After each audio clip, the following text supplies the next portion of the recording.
Welcome back to my channel. In today's video, we're going to be interviewing convict number 211131-2.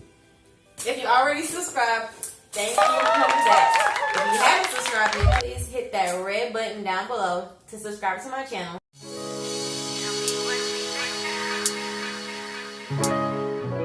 This is Jason, and he is a special friend of mine, and he wanted to come on my channel today and talk about his experience on parole. Jason's on parole for 1 year for a felon in possession of a firearm. So what kind of firearm did you have? I had a 9mm with a beam, extra clip, extended clip, all the things that you're not supposed to have. So tell me, why did you commit this crime? I committed this crime because I actually was protecting myself. I feel you, but who are you protecting yourself from? Criminals that run around in today's society. So tell us a little bit about what happened the day you got arrested for this possession of a firearm. The cops said, quote unquote, that I was in a known drug area, and when they pulled me over, they went to do their procedure and everything. Said that they, after they asked for my driver's license, insurance, and all that, he went back to the car, ran my information. He came back and said that everything was clear. Once he said that everything was clear, I noticed that it was, I say, 2 or 3 police cars pulled up after that, and they met up behind my vehicle. And once they met up behind my vehicle, I guess they cahoots and came up with a thing and said, they came back and said that, hey, is it okay for us to search the vehicle? I told them yes. And they asked, was there anything in the vehicle that wasn't supposed to be in there? I told them no, which at the time I knew that I had a firearm that was in there. So you gave them consent to search the vehicle? Yes, I gave them consent. Okay.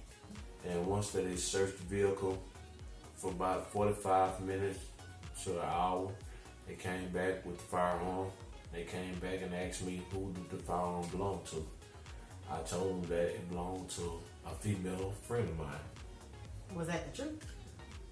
Yes. Okay. And even though it was the truth, I didn't have no right to have a firearm because I'm a convicted felon. Okay, so we're going to fast forward. How much time did they give you for this crime? They gave me 4 years.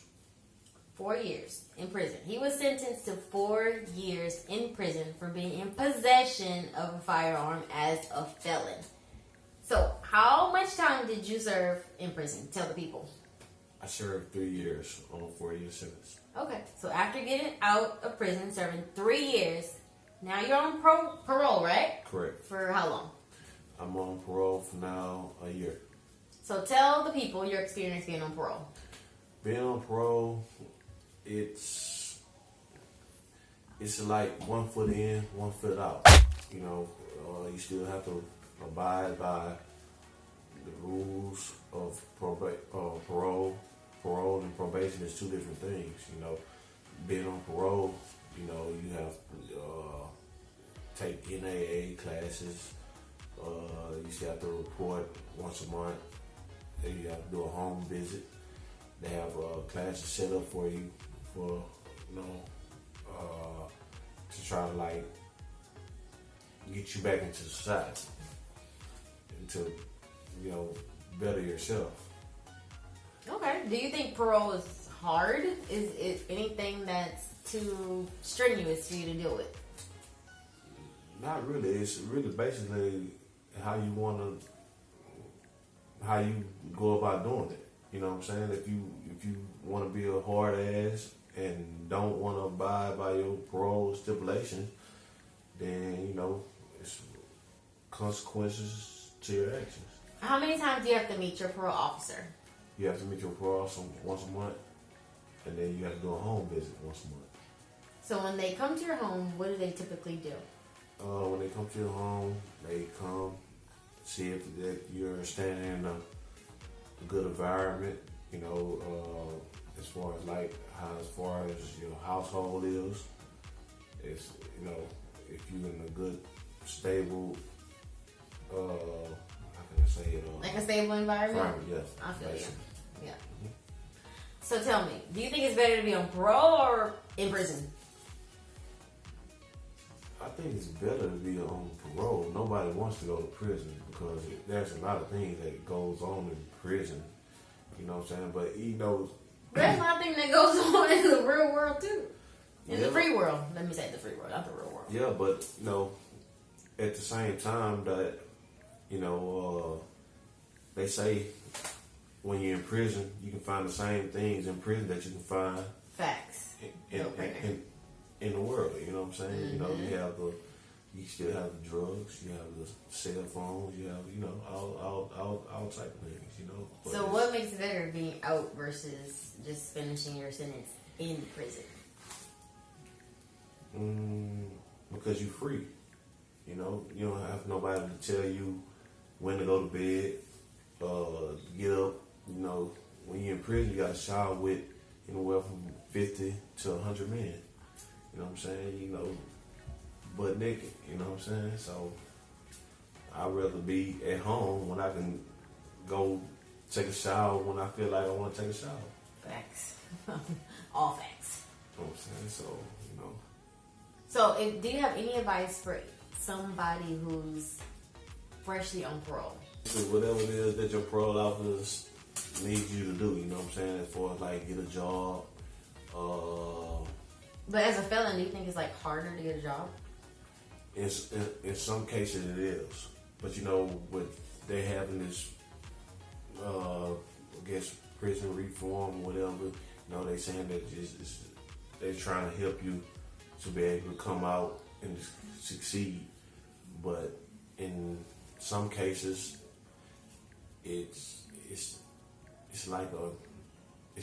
really hard because once you have that X on your back, you know what I'm saying, some people stereotype you, you know what I'm saying, facts. Depending on what type of case you have, you know what I'm saying. Right. You have some people that have aggravated robberies, you know, some people that have domestic violence, some people that have, you know, child molestation cases and stuff like that. If you have child molestation, it's a wrap. You know what I'm saying? So don't even comment on this video. So that's why I say, you know, it just depends. So, last question. What is the hardest part about being on supervision? Whether it's probation or parole? For you, in your opinion? It's really not that hard. You know what I'm saying? Like I say, if you come out and you have your goal set for what you want to do once you get out, then you know it's gonna be a cakewalk. You know what I'm saying? But if you don't have no goal set for yourself when you get out, then it's gonna be hard. You know what I'm saying? Some people have to get out, they have to wear monitors. You know what I'm saying? And you have guidelines that you have to go by when you're on the monitor. You know what I'm saying? You have to be at a certain place at a certain time. You have to be in the house at this certain time and stuff like that. But once, you know, if you get out and you have your mind set on what you want to do, then, you know, everything is going to work out. Thank you so much for watching today's video. If you have any questions, please leave them in the comment section below. Jason will be happy to answer anything you guys want to know. Stay tuned for part 2 of our video where he tells you his prison story. So until next time, stay safe, y'all.